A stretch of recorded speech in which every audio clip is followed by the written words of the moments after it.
منبر نور پر جلوہ بار حضور سراج الفقہا استاد الاساتذہ حضرت علامہ مفتی نظام الدین صاحب قبلہ ادام اللہ اقبالہ، خیر الاذکیاء حضرت العلام عبد المبین نعمانی صاحب ادام اللہ اقبالہ،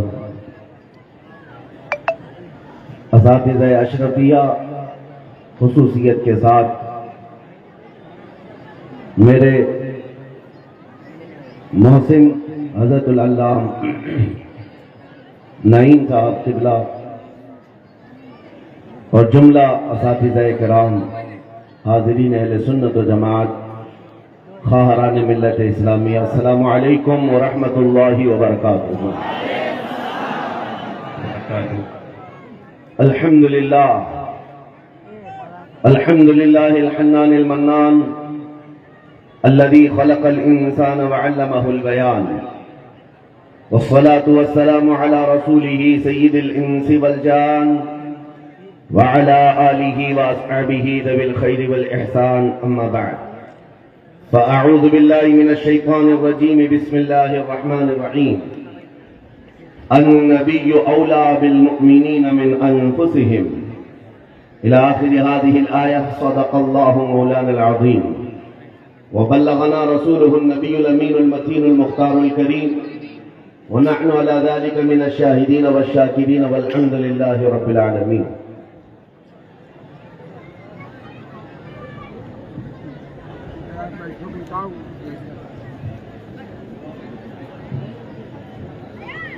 بارگاہ رسالت معاب صلی اللہ تعالی علیہ وسلم میں ایک بار درود پاک کا ہدیہ پیش کریں۔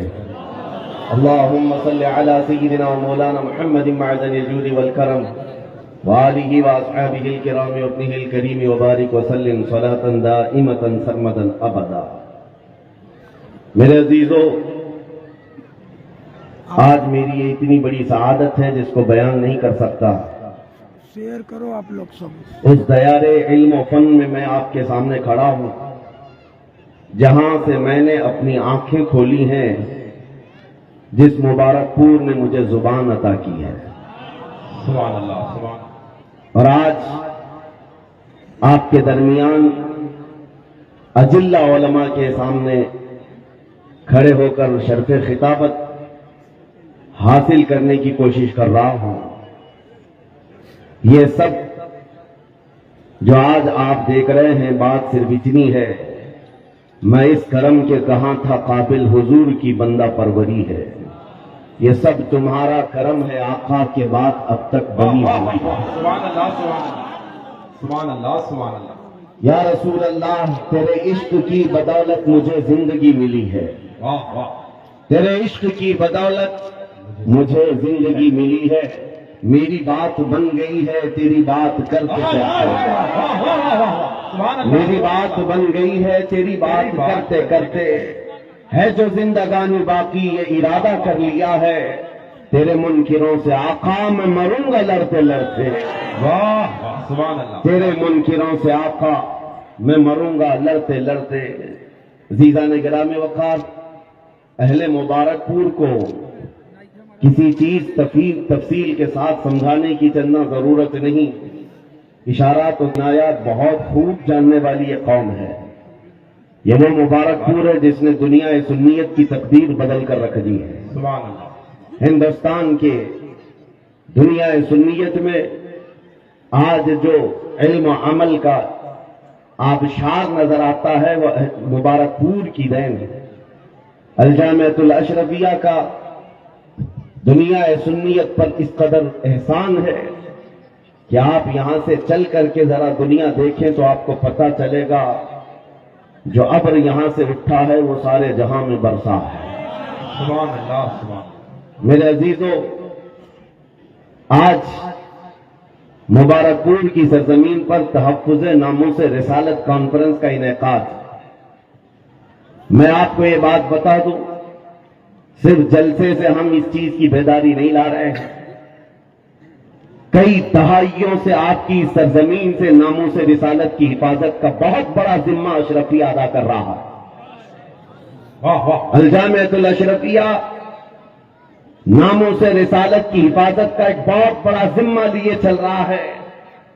یہاں سے نکلنے والا ہر عالم دین نبی کریم صلی اللہ تعالی علیہ وسلم کے ناموس کی حفاظت ہی تو کر رہا ہے، بے شک بے شک، چاہے وہ انگلینڈ کی سرزمین پر ہو کہ امریکہ کی سرزمین پر ہو، واہ واہ، چاہے وہ افریقہ میں ہو کہ برطانیہ میں ہو یا ہندوستان کی کسی بھی خطے میں ہو، یہ جامعہ اشرفیہ سے نکلنے والا مصباحی چراغ علم دین لے کر لوگوں کے دلوں کو عشق رسول سے بھر رہا ہے اور ناموس رسالت کی حفاظت سکھا رہا ہے۔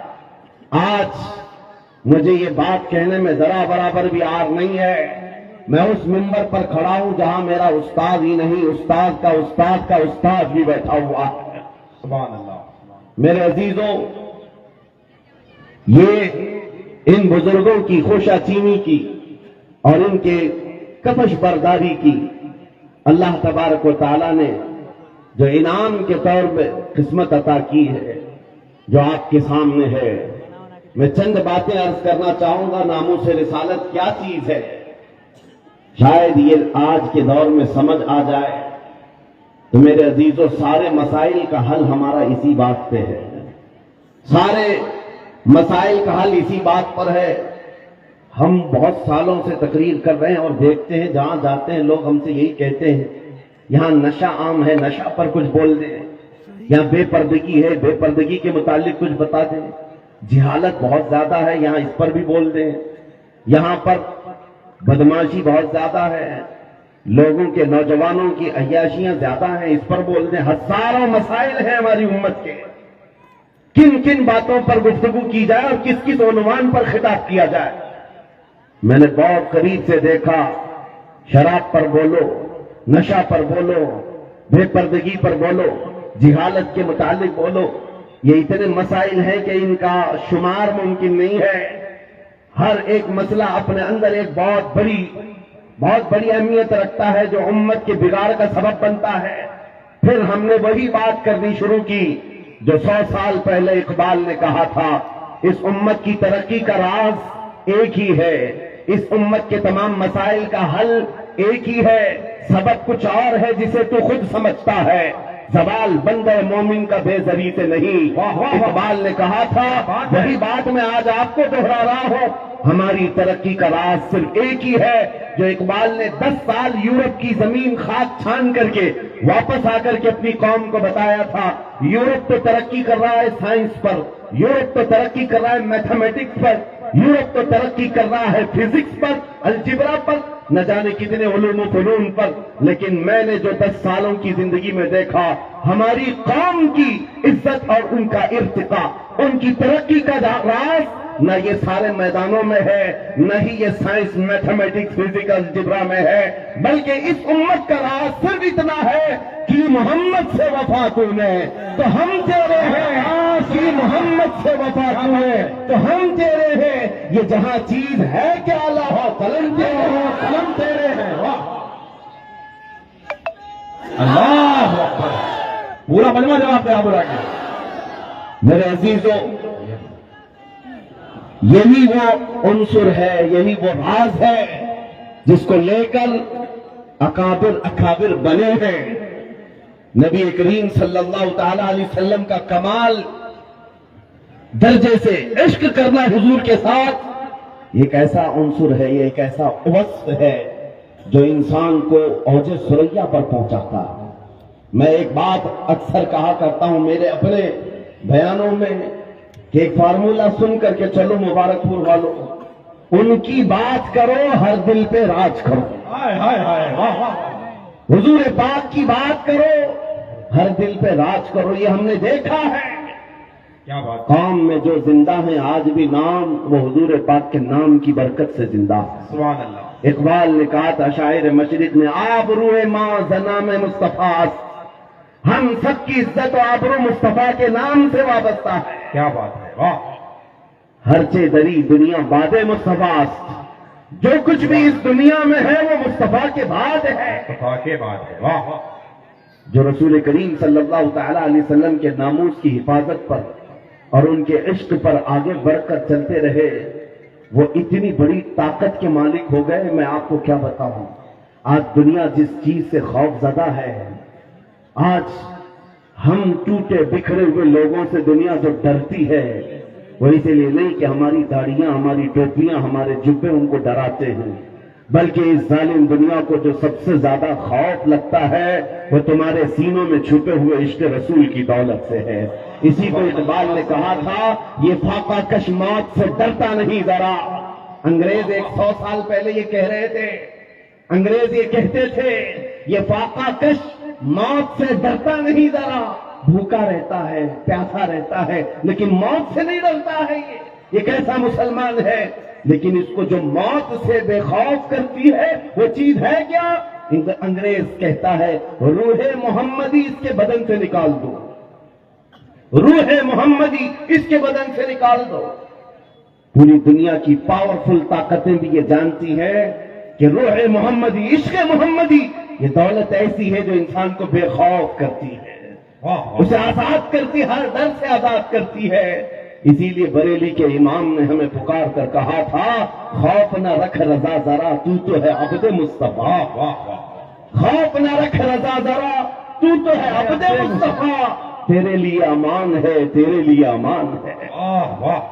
عزیزان گرامی اوقات، آج جو حالات چل رہے ہیں، اس اعتبار سے ایک ڈر کا ماحول، خوف کا ماحول، ایک ایسی سراسیمگی ہے جس کو ہم محسوس کر رہے ہیں۔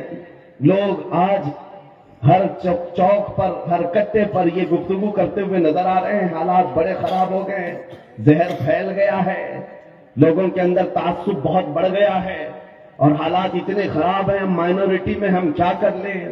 ایک بات یاد رکھو، ستیزہ کار رہا ہے ازل سے تا امروز، شرار ابو لہبی سے چراغ مصطفی۔ یہ حالات آج ہی خراب نہیں ہوئے ہیں، ہماری تاریخ اس سے بھری پڑی ہوئی ہے۔ حالات ہر زمانے میں اسی طرح کے ہوتے رہے اور اسلام کا یہ حسین پودا اسی طرح لہلہاتا رہا۔ آج کے حالات بھی نکل پڑیں گے، اسی طرح چلے جائیں گے۔ چاند کو بھی گہن لگتا ہے، لیکن جب گہن چھٹ جاتا ہے وہ اپنے آب و تاب کے ساتھ چمکتا ہے۔ آج اس امت کے حوال اگرچہ خستہ نظر آتے ہوں، لیکن تمہیں نروس ہونے کی ضرورت نہیں، تمہیں ڈر کر کے اپنا گھر، اپنا دین اور اپنا مسلک بدلنے کی ضرورت نہیں ہے۔ انتظار کرو، وہ رب قدیر جو اندھیروں کے بعد اجالے لاتا ہے، وہ رب قدیر جو رات کے بعد صبح لاتا ہے، ہم پر آئے ہوئے اس گہن کو بھی مولا دور فرمائے گا۔ اسی بات کو میں کہتا ہوں، آج دنیا شور مچا رہی ہے، جو حالات چل رہے ہیں، میں مختصر سی بات کر کے اشارے میں آگے اپنے موضوع کی طرف آتا ہوں۔ میں آپ کے سامنے ایک آیت پڑھتا ہوں، 3-4 دن پہلے کی بات ہے۔ اس آیت کو پڑھا تو ایک میسج مجھے آیا، کہا مولانا اسٹیج پر بیٹھ کر کے چلانے سے کچھ ہوتا نہیں۔ قرآن کی آیت ہے، هو الذی ارسل رسولہ بالہدی ودین الحق لیظہرہ علی الدین کلہ۔ وہ اللہ ہے جس نے اپنے رسول کو ہدایت کے ساتھ اور دین حق کے ساتھ بھیجا۔ کس لیے بھیجا؟ اس لیے کہ پوری دنیا پر یہ دین غالب آئے، وہ رسول اس دین کو غالب کرے گا، اور یہ دین اسلام پوری دنیا میں غالب آ کر رہے گا۔ جب ہم بات کر رہے ہیں اس زمانے میں میرا دین غالب آئے گا، لوگ مذاق اڑاتے ہیں، کہتے ہیں حالات ذرا باہر نکل کر کے دیکھو، تمہارے چھیترے اڑ رہے ہیں اور تم کہہ رہے ہو کہ دین غالب آئے گا۔ سیریا کی اینٹ سے اینٹ بجا دی، عراق کے میدانوں کو قبرستانوں میں بدل دیا گیا، یمن کی پورے گھر تہس نہس ہیں، غزہ کی اس سرزمین پر چھوٹے چھوٹے سے بچوں کے ٹکڑے اڑا دیے جاتے ہیں، پھر بھی مولانا اسٹیج پر بیٹھ کر کہہ رہا ہوں میرا دین غالب آئے گا۔ لوگوں کان کھول کر سن لو، اس سے برے حالات بھی ہو جائیں تب بھی میں کہوں گا میرا دین غالب آئے گا۔ اس لیے نہیں کہ یہ میرے پیٹ کی بات ہے، بلکہ کائنات کے خالق کی بات ہے۔ سبحان اللہ، سبحان اللہ۔ رب الجلال نے فرمایا اور یہ ہو کر رہے گا، دین غالب آئے گا۔ ان حالات میں لوگ یہ کہتے ہیں جب ہر طرف سے ہم ہی مارے جا رہے ہیں، ہماری ہی ٹکڑے ہو رہے ہیں، سارے ظلم کا نشانہ ہم ہی ہیں، پوری دنیا نے ہم کو ٹارگٹ نمبر 1 پر رکھا ہوا ہے، اس دور میں آپ ایسی باتیں کیسے کر سکتے ہیں میرے عزیزوں؟ آپ کو میں اسی ڈر سے نکالنا چاہتا ہوں، اسی خوف سے نکالنا چاہتا ہوں۔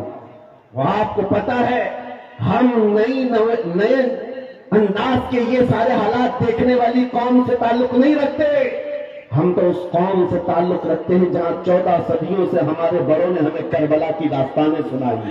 کیا بات ہے، کیا بات ہے! ہر زمانے میں علماء نے، ہمارے ماں باپ نے کربلا ہمیں سنایا ہے۔ کربلا صرف ماتم کرنے کے لیے نہیں سنایا جاتا، سینہ ٹھوک کر کے، سینہ پیٹ کر کے رونے دھونے کے لیے نہیں سنایا جاتا۔ کربلا ہر سال اسی لیے سنایا جاتا ہے، اے امت مسلمہ یاد رکھو، اسلام میں کبھی بھی تعداد نہیں دیکھی جائے گی، جہاں اہل حق ہوں گے اللہ کی مدد ہوگی۔ کربلا میں اگرچہ اہل بیت رسول اللہ کے گھر کے نوجوانوں کے ٹکڑے ہو گئے تھے، لیکن پوری دنیا جانتی ہے جیت انہی کی تھی، جیت انہی کی تھی۔ اسی طرح آج میں کہتا ہوں، غزہ کو اگر ظالم و جبروتی طاقتیں مل کر کے تہس نہس کر ڈالے، ان 20 لاکھ مسلمانوں کو مار کر ختم کر کے صحرا بھی بنا دے، تب بھی ہم کہیں گے کہ غزہ کے اہل حق ہی جیت پائے ہوئے ہیں، فتح انہی کی ہے۔ اس لیے کہ یہ حالات گزر جائیں گے، پھر اے کتوں تھوڑی دیر کا انتظار کرو، کچھ دیر کی خاموشی ہے، پھر شور آئے گا۔ آج کتوں کا وقت ہے، کل ہمارا دور آئے گا۔ اللہ اکبر، یا رسول اللہ، زندہ باد، زندہ باد، واہ واہ، ماشاء اللہ، سبحان اللہ، سبحان اللہ، سبحان اللہ، سبحان اللہ۔ توجہ، میں بات اب ناموس رسالت کے متعلق عرض کرتا ہوں۔ جس نے اس ٹاپک کو پکڑ لیا، حضور پاک کی عزت کو، اور وہ اپنی زندگی میں اس کی اہمیت کو سمجھ لیا، میرے عزیزوں، صرف پھر وہ بلندیوں کا ہی سفر کرتا ہے، پھر وہ عروج کی طرف ہے، اور اس کی طاقت کا لوہا پوری دنیا مانتی ہے۔ میں چند مثالیں آپ کے سامنے رکھوں گا۔ جانتے ہو خلفائے راشدین میں سب کی اپنی فضیلتیں ہیں، لیکن خلیفہ دوم فاروق اعظم سیدنا عمر ابن خطاب رضی اللہ تعالیٰ عنہ کے جلال کا اور ان کی عظمت اور ہیبت کا ایک الگ انداز تھا۔ قیصر اور کسریٰ بھی تھر تھر کانپتے تھے، اور وہ ننگی پیٹھ پر پیپل کے درخت کے نیچے سونے والا غلام رسول، لیکن پوری دنیا طاقت کا لوہا مانتی تھی۔ وجہ کیا ہے؟ وہ عشق رسول سے بھرا ہوا سینہ لے کر چلتا تھا۔ عمر فاروق کے پاس سب سے بڑی چیز کیا تھی جانتے ہو؟ ایک بار آپ کو جب امیر المومنین کہہ کر پکارا گیا، آپ کے آنسو نکل آئے، لوگوں سے کہا، اے لوگوں سنو، میں اپنی حیثیت بتاتا ہوں۔ میری حیثیت کیا ہے؟ میں خطاب کا بیٹا عمر ہوں۔ بچپن میں مجھ سے 2 بکریاں نہیں سنبھالی جاتی، میرے باپ سے میں روز مار کھاتا تھا، میں بکریوں کو سنبھال نہیں پاتا، میرے باپ مجھے روز مارتے تھے۔ خطاب کا بیٹا وہ عمر ہوں، لیکن آج اس دور میں 36 لاکھ اسکوائر کلومیٹر پر تنہا عمر کی نگرانی ہے۔ مصر بھی، فلسطین بھی، عراق بھی، شام بھی، یمن بھی، عرب کا یہ حجاز و نجد کا علاقہ پورا ایک عمر ابن خطاب کی نگرانی میں چل رہا تھا، جو اس دور کے تقریباً 36 لاکھ اسکوائر کلومیٹر کی بات ہوتی ہے، تنہا نگرانی چل رہی ہے۔ لیکن اس عمر ابن خطاب نے یہ نہیں کہا یہ میں نے اپنے طاقت کے بلبوتے تم پر حکمرانی قائم کی ہے، میں اپنے عدل کے بلبوتے تم پر اس حکمرانی کا تخت بچھایا ہے۔ نہیں، لوگوں سے کہا کہ اے لوگوں، یہ جو آج مجھے حیثیت ملی ہے، اس لیے نہیں کہ خطاب کا بیٹا عمر ہوں، اس لیے کہ محمد عربی کا غلام عمر۔ سبحان اللہ، سبحان اللہ، اپنی نسبت جب حضور سے مضبوط کریں، دنیا اس کی طاقت کا لوہا مانتی ہے۔ ناموس رسالت کی حفاظت پر جو آئے ہیں میدان میں، اللہ کریم نے ان کے بازوؤں کو طاقت بخشی ہے، اور کفار و مشرکین کے سینوں میں ان کا رعب ڈال دیتا ہے۔ یہ تاریخ کی سچائیاں بتاتی ہیں۔ آپ کو پتا ہے سیدنا عمر فاروق رضی اللہ تعالیٰ عنہ کا یہ عظیم خلافت کا زمانہ، ان کے متعلق جو لکھا گیا آج بھی موجود ہے۔ سینکڑوں میل دور رہنے والے کفار و مشرکین کی فوجیں صرف ان کے نام سے کانپتی تھیں، ڈرتی تھیں۔ یہی منصر، یہی وصف میں آپ کہتا ہوں کہ وہ ناموں سے رسالت کی حفاظت اور عشق رسول سے بھرا ہوا سینہ لے کر چلو، یہ اس زمانے کا نہیں، ہر زمانے کا سب سے بڑا ہتھیار ہے، سب سے بڑا ہتھیار ہے۔ لوگ آج یہ کہتے ہیں، بعض لوگ جو میرے ساتھ ہر جلسے میں انویسٹیگیشن کرتے بھی رہتے ہیں، ہر جگہ چلتے رہتے ہیں، کئی مرتبہ ہمارے علاقے میں بھی آئے اور وہ بار بار ہم سے یہ انویسٹیگیشن کرتے ہیں، آپ چاہتے کیا ہندوستان میں؟ جہاں جا رہے ہو یہ پورے مجمع کو جمع کر رہے ہو جذبے میں اور ان کو جوش دلا کر کھڑا کر رہے ہو، کیا چاہتے ہو؟ ان کو شاید ایسا لگتا ہوگا کہ ہم کوئی بہت بڑی ایسی تنظیم بنا رہے ہیں جو بم باندھ کر کے کہیں اڑ جائے، انہیں شاید ایسا لگتا ہو، اسی لیے بار بار اس چیز کی تلاش میں سرگردہ ہے۔ میں کھل کر کے بیان کرتا ہوں میرے عزیزوں، کھل کر کے۔ ابھی ہم اپنے ممبئی میں ایک مرکز بنا رہے تھے تو صاحب وہاں تک پہنچی باتیں، کچھ لوگ کہنے لگے یہ کچھ سرنگ بنا رہے ہیں جس میں جہاد سکھانے والے ہیں۔ چھوٹا سا ایک ناموں سے رسالت کے تحفظ کی خاطر ایک مرکز بنانے کی بات کی تو ایسی باتیں پھیلائے۔ یاد رکھو ہم سرنگ میں نہیں سکھاتے، کھلے میدان میں سکھائیں گے، اور وہ بھی کوئی ایسی ویسی تربیت نہیں جس کی میں بات کر رہا ہوں۔ ہمارا مشن کیا ہے؟ میاں میں تو اپنے نوجوانوں سے کہتا ہوں چاقو چھری تلوار بندوق بارود تو دور ہے، تم بلیڈ لے کر کے بھی مت چلو، اس لیے کہ پلاسٹک کا بلیڈ بھی تمہارے ہاتھ میں ہوگا تو کل فرنٹ پیج پہ تمہارا نام آتنکوادیوں کے ساتھ۔ یہ تو آج کا مزاج ہے۔ میں جس مشن کی بات کر رہا ہوں وہ بات اتنی ہے، چھوڑو یہ سارے ہتھیار، وہ ہتھیار کیوں نہیں اپناتے جو غریب نواز ہندوستان آئے تھے تو لے کر کے آئے تھے؟ وہ سب سے بڑا ہتھیار عشق مصطفیٰ کی دولت، حضور پاک صلی اللہ تعالی علیہ وسلم کی محبت کاملہ۔ میں جانتا ہوں جب اپنا نوجوان اس دولت سے بھرپور اور سرشار ہو جائے تو اس کا چلنا پھرنا دیکھ کر ہی کئی کیڑوں کو موت آ جائے، یوں ہی موت آ جائے۔ آپ کو کچھ کرنے کی ضرورت نہیں، تنہا آپ حضور پاک کے عشق میں چلتے پھرتے ایک شکل تو بن جاؤ، کم سے کم اس کی بنیاد تو رکھو کہ دنیا تمہیں پہچاننے کے لیے تمہارا نام نہ پوچھے۔ کبھی کنفیوژن اتنا بڑھ جاتا ہے کہ تمہارے نام سے نہیں پتا چلتا تم کون سے دین کے ہو، تو دنیا پھر تمہارے باپ کا نام پوچھتی ہے، باپ کے نام پر بھی کنفیوژن آ جاتا ہے تو دادا کا نام پوچھتی ہے، پتہ نہیں چل رہا کون سے دھرم سے تعلق رکھتا ہے، اس کا نام راجا ہے، باپ کا نام ببلو ہے، دادا کا نام تینو مینو ہے، کہیں سے کچھ سمجھ میں نہیں آتا۔ میرے عزیزوں ایسی نوبت کیوں آیا ہے؟ آپ کا نام، آپ کے باپ دادا کا نام پوچھ کر کے دنیا یقین کرے۔ میں کہتا ہوں حضور پاک کی محبت میں اپنے آپ کو اتنا سرشار کر لو، کسی گلی سے گزر جائے دنیا دیکھ کر کے کہے مدینے کی گلی کا غلام نظر آتا ہے، تاجدار مدینہ کا غلام نظر آتا ہے۔ اللہ اکبر یا رسول اللہ، زندہ زندہ اللہ۔ اور یہ ناموں سے رسالت کی حفاظت یہ اللہ رب العزت کی شان ہے، وہ خود اپنے حبیب کی عزت کی حفاظت کرتا ہے۔ آپ کو پتا ہے قرآن پاک میں ایک دو نہیں کئی آیتیں جب جب کفار نے حضور کی طرف انگلی اٹھائی تھی تو جواب پہلے رب العالمین کا تھا۔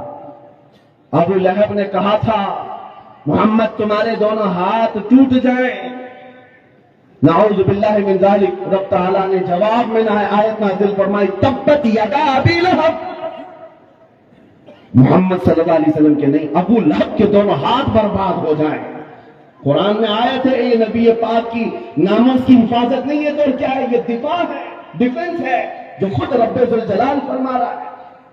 ابو لہب نے کہا تھا جب میرے آقا صلی اللہ علیہ وسلم کے بیٹے حضرت ابراہیم کا انتقال ہو گیا، حضور کے 3 بیٹے تھے، تیسرے بیٹے کا جب انتقال ہوا تو یہ بات پھیلائی گئی کہ محمد صلی اللہ تعالیٰ علیہ وسلم کی نسل ختم ہو گئی، بیٹوں سے نسل چلتی ہے، یہ تیسرا بیٹا بھی چلا گیا۔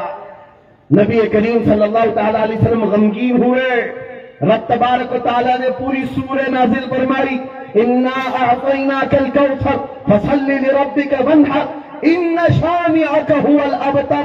اے محبوب ہم نے آپ کو خیر کثیر عطا فرمایا. کھڑے ہوں اپنے رب کی عبادت کرے, قربانی کرے. آپ کٹی ہوئی نسل کے نہیں, آپ کا دشمن کٹی ہوئی نسل کا ہے. یہ رب کا فرمان ہے. اپنے نبی کے عزت کے دفاع میں اللہ رب العزت نے فرمایا آج ڈھونڈ کر کے نکالو ابو لہب کا بچہ کہاں ہے, اس کی اولاد کہاں ہے, نہیں پاؤ گے. لیکن جس وادی میں بھی جاؤ میرے نبی کے خاندان کو ضرور پاؤ گے. سادات کی خوشبوئیں ہر جگہ نظر آئیں گی. اللہ کریم نے اپنے نبی کی عزت کی حفاظت کا کیسا دفاع کیا ہے. وہ ایک مرتبہ آیتیں اترنا رک گئی تھی, جو وہی آتی تھی چند دنوں تک وہی نہیں آئی. مکہ کے کافروں نے یہ کہنا شروع کیا وَدَّعَ رَبُّ مُحَمَّدٍ مُحَمَّدًا, محمد کے خدا نے محمد کو چھوڑ دیا ہے. یعنی اب آیتیں نہیں آتی ہیں, اس کا مذاق کرنے لگے. نبی کریم صلی اللہ تعالی علیہ وسلم کے دل پر یہ بات گراں گزری.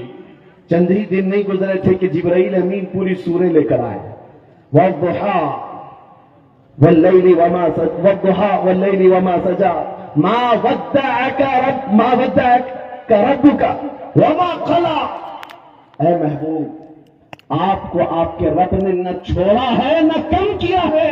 وَلَلْآخِرَةُ خَيْرٌ لَكَ مِنَ الْأُولَىٰ, بلکہ آپ کی ہر آنے والی گھڑی پچھلی گھڑی سے کئی درجے بہتر ہے. سبحان اللہ, سبحان اللہ.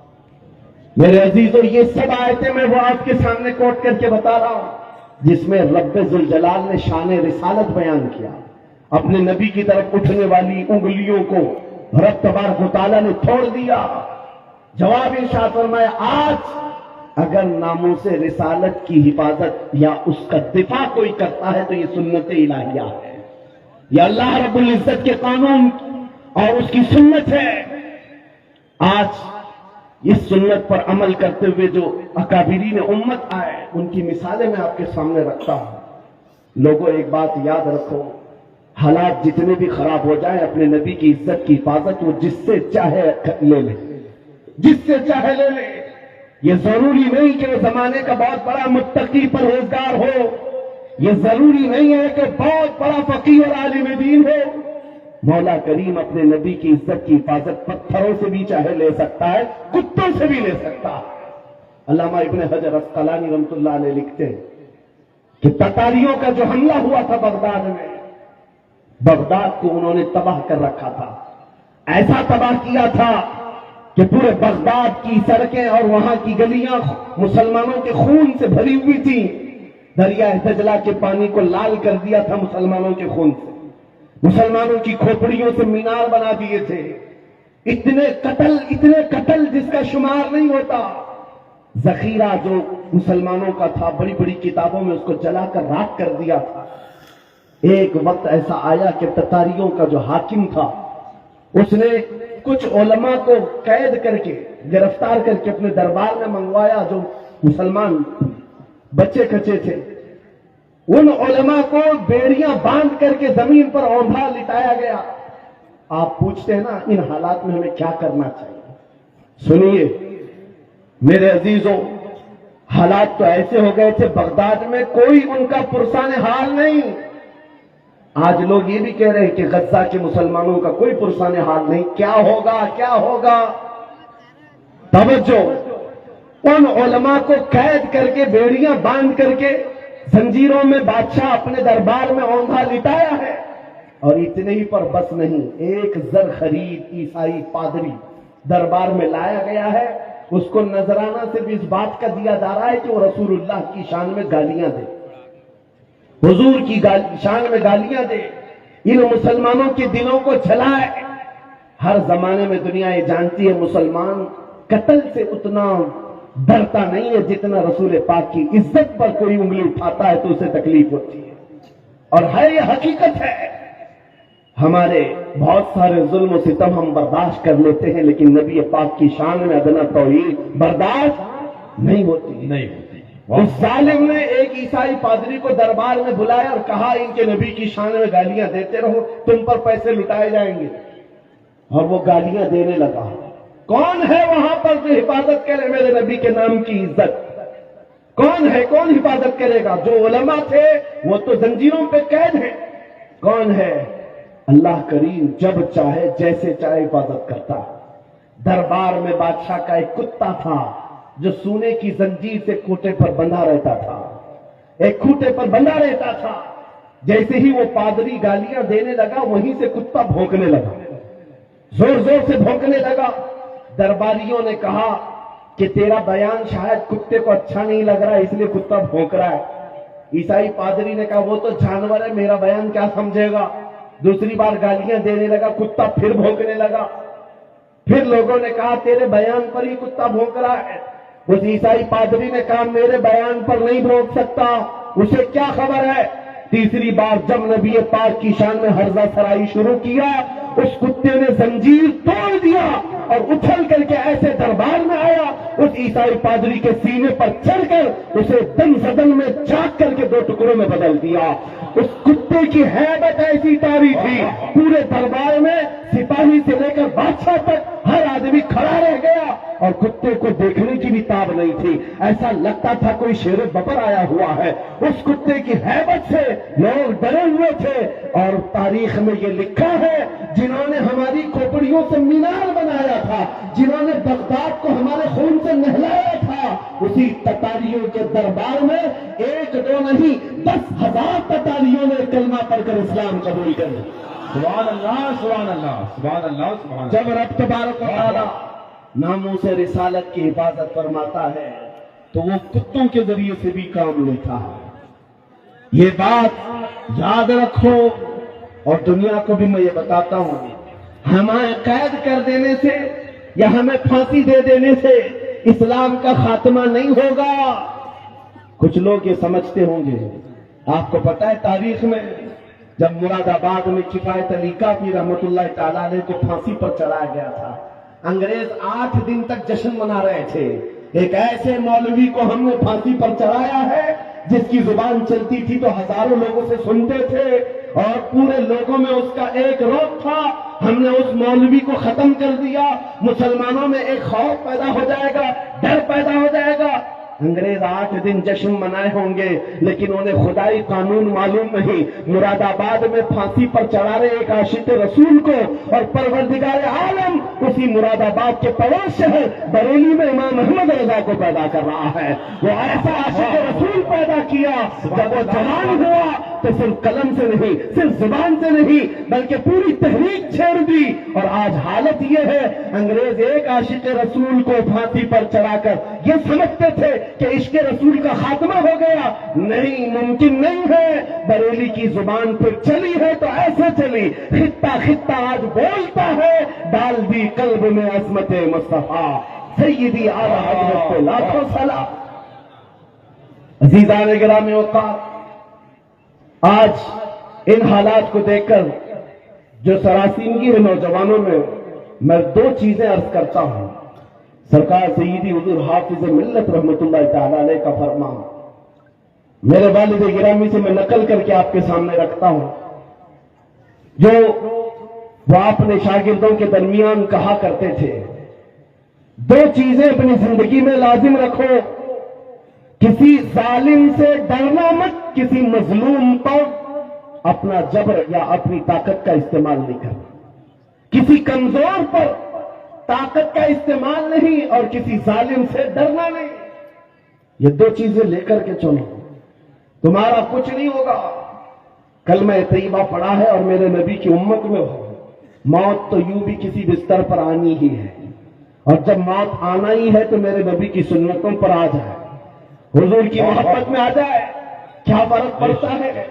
عزیزان گرامی وقار، اس جملے کو لے کر چلے، خاص کر آپ کے اس صوبے میں، یہاں لوگوں کو بلڈوزر سے ڈرایا جاتا ہے۔ مسلمانوں، ایک چھوٹی مشین سے ڈرنے والی قوم تو نہیں، غیر قانونی چیزوں سے بچ جاؤ۔ بلڈوزر کیا، کئی اس سے بڑی مشینیں بھی آئیں، تمہیں ہلانا نہیں چاہیے۔ ہاں، زیادہ سے زیادہ غیر قانونی یا پھر کسی طرح سے اپنے ہوس کے لیے مکانوں کو یا دیواروں کو گرایا جا سکتا ہے، لیکن مضبوط عشق رسول ہو، اس سے بڑی طاقتیں بھی تمہارے سینے سے عشق رسول نہیں چھین سکتی، نہیں چھین سکتی۔ بس اس دولت کو بناؤ، اس دولت کو بناؤ جو چھینی نہیں جا سکتی، جس کو اعلیٰ حضرت امام اہل سنت فاضل بریلوی فرماتے ہیں، اے عشق تیرے صدقے جلنے سے چھٹے سستے، واہ اے عشق تیرے صدقے جلنے سے چھٹے سستے، جو آگ بجھا دے گی وہ آگ لگائی ہے۔ آگ لگائی، واہ واہ، بس اس عشق کی بات میں کرتا ہوں۔ وہ اگر تمہارے پاس ہے تو یہ چھوٹی موٹی مشینیں کیا تمہارا بگاڑیں گی؟ گھر توڑ سکتے ہیں، یا تمہاری جائیدادیں لے سکتے ہیں، یا تمہیں جیلوں کی سلاخوں پر بند کر سکتے ہیں۔ اتنا اگر ہوتا ہے تو آپ کو یہ عادت ڈال لینی چاہیے، مظفر کو مقید نہ سمجھے سیاح، میری اسیری بھی سنت آبائی ہے۔ واہ واہ، اگر قید ہو بھی جائے تو اتنی بات یاد رکھو، ہماری اسیری بھی سنت آبائی ہے۔ عزیزان گرام اوقات، ناموس رسالت کی حفاظت پر جنہوں نے پہرا دیا ہے، ان کی چند مثالیں میں عرض کر رہا تھا۔ وہ صحابہ کرام رضوان اللہ تعالیٰ علیہ مجمعین، جن کی ہیبت کا عالم یہ تھا کہ وہ تنہا جاتے لیکن دنیا کو خوف زدہ کرتے تھے۔ کس بات پر؟ ارے پیوند لگے کپڑے پہن کر جا رہے ہیں، پیروں میں چپل نہیں، ہاتھوں میں ایسی تلواریں جس سے سبزیاں نہیں کٹتی، لیکن اس کے باوجود ہزاروں کی فوج میں ان کا رعب تھا۔ سیدنا خالد بن ولید سیف اللہ المسلول 125 جنگیں اپنی زندگی میں لڑی، ایک جنگ میں بھی شکست نہیں حاصل کیا، شکست نہیں ہوئی۔ ان کی ایک تلوار کا وزن 35 کلو کا تھا، وہ ڈھال 40 کلو، یہ لے کر لڑتے تھے، اور جس میدان میں اترتے تھے صفوں کی صفیں درہم بر۔ کون نہیں جانتا آج دنیا میں خالد بن ولید کا نام، جس کو اللہ کے رسول نے سیف اللہ المسلول کہا؟ لیکن جانتے ہو، اتنی مہارت تامہ، جنگی میدان کا ایک ایسا بطل جلیل جو کبھی شکست کا منہ نہیں دیکھا، ایک بھری جنگ کے دوران امامہ گر گیا تھا۔ کفار سامنے ہیں اور تلواریں سوتے ہوئے ہیں، گردن پر تلوار آ سکتی ہے۔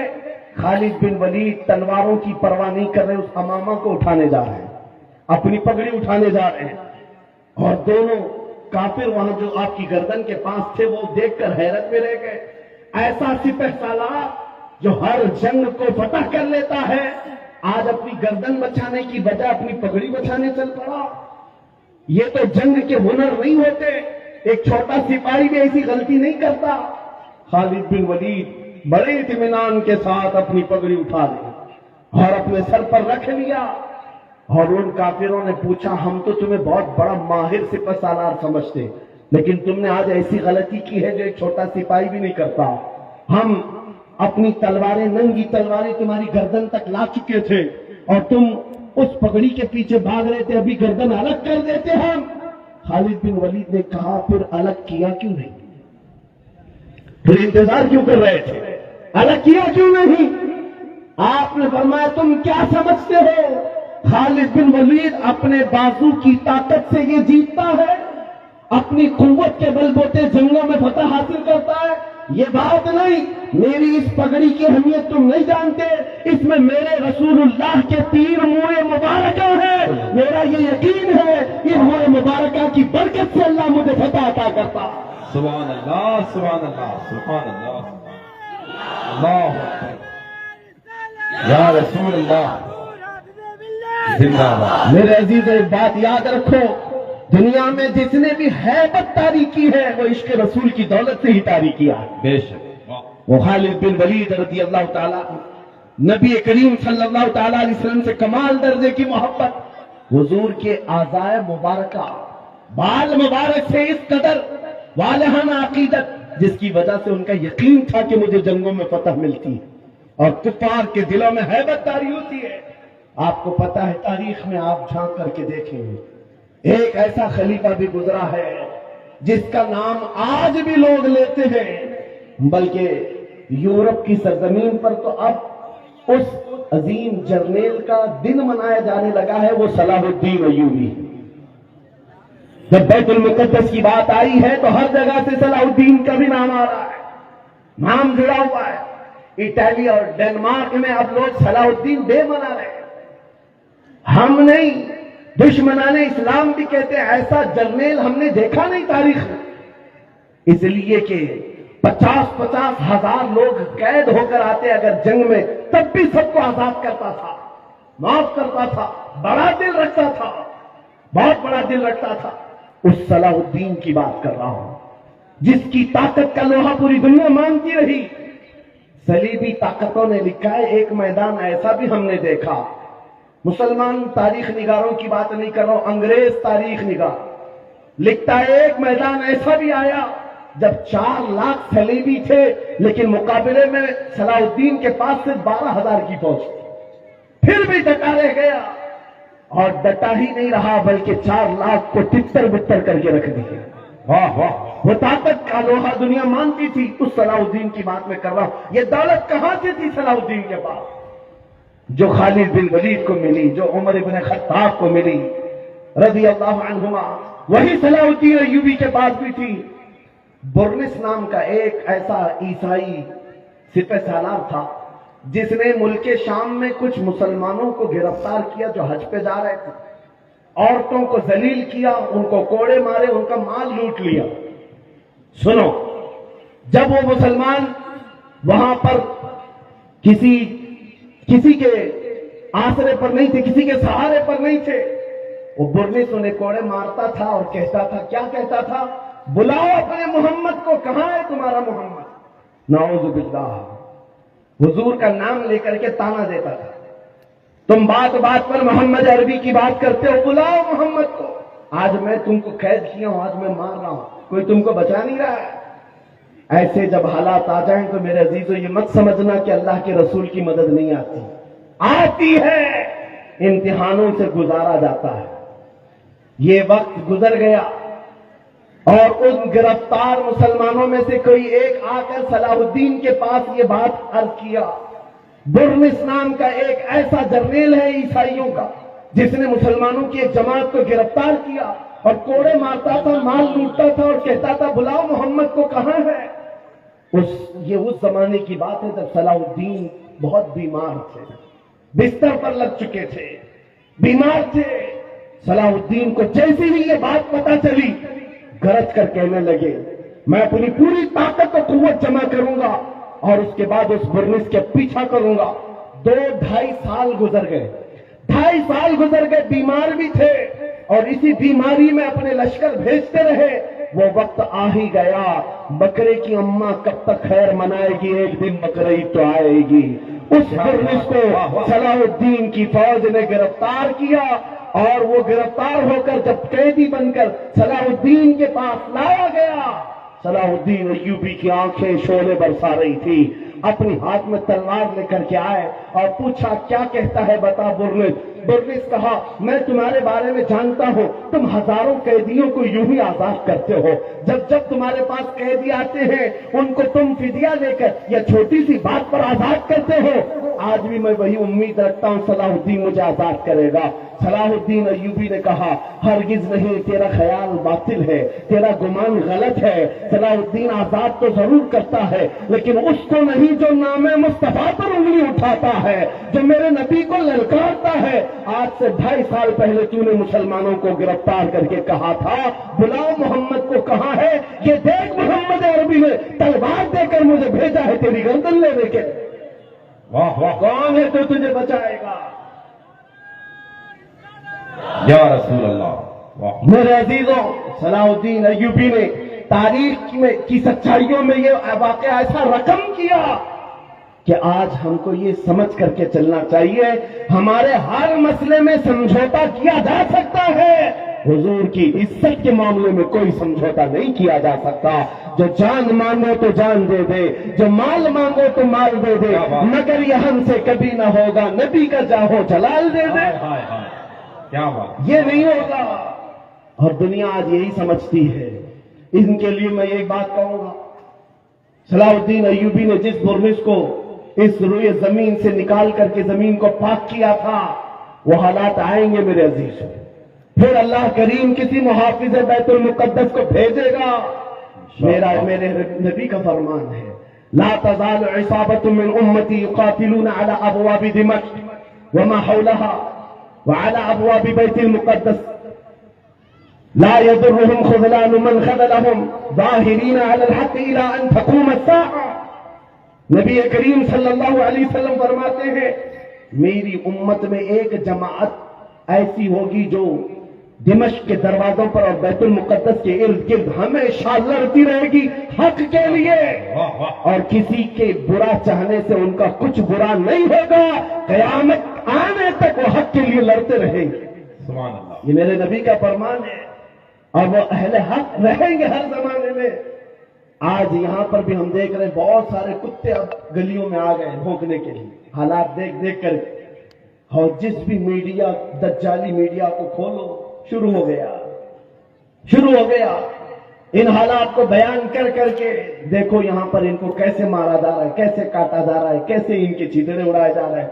شرم کرو ظالموں، 6 مہینے کے بچوں کو بھی آتنکوادی کہتے ہو، ہزاروں بچوں کا خون ہو گیا، پھر بھی یہ دگلی دنیا ایسی ہے جو رشیا کو آتنکواد نہیں کہہ سکتی، جس نے یوکرین کو راکھ میں بدل کر رکھ دیا ہے، وہاں کوئی نہیں کہتا، اس لیے کہ ان کا دادا ہے، اور یہاں پر چھوٹی سی ایک جماعت کے پیچھے پڑے ہوئے ہیں۔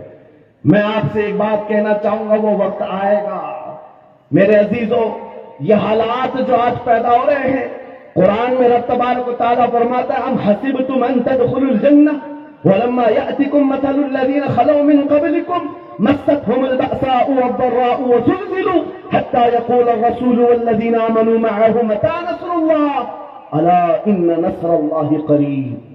رب فرماتا ہے لوگ کیا یہ سمجھتے ہیں یہ یوں ہی جنت میں داخل ہو جائیں گے، یا ایسے ہی جنت میں چلے جائیں گے، اور ان کو ویسے نہیں آزمایا جائے گا جیسے پچھلوں کو آزمایا گیا تھا، کہ ان کو سخت تکلیفیں آئیں، پچھلے دور کے ان جیالوں کو آزمایا گیا، سخت تکلیفیں آئیں، ان کو ہلا دیا گیا تھا، وہ زلزلوا، یہاں تک کہ رسول نے بھی اور ان کے ساتھ والے ایمان والوں نے کہا اللہ کی مدد کب آئے گی؟ مولا فرماتا آگاہ ہو جاؤ، اللہ کی مدد بہت قریب ہے، اللہ کی مدد بہت قریب ہے۔ یہ حالات آ جانے کے بعد بھونکنے والے بھونکتے رہیں گے، لیکن تمہارے دلوں میں نروس پن نہ آئے، ڈر اور نا امیدی نہ آئے۔